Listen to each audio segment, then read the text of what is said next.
各位兄弟姊妹，如果你同我一樣係健身新手，想增肌減脂，記住要配合高蛋白飲食。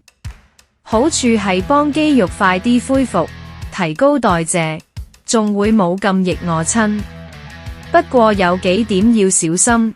第一，蛋白質唔係食極都得，每公斤體重大約食 1.6 克就夠。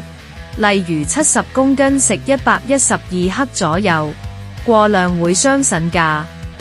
第二，千祈唔好忽略碳水同脂肪，比例可以跟4:3，3即係碳水佔40%，蛋白質30%，脂肪30%。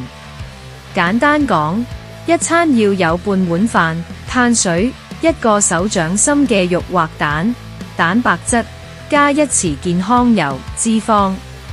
新手記住，飲多啲水，訓練前後補蛋白，乳清蛋白粉都得，同埋瞓夠先有效果㗎。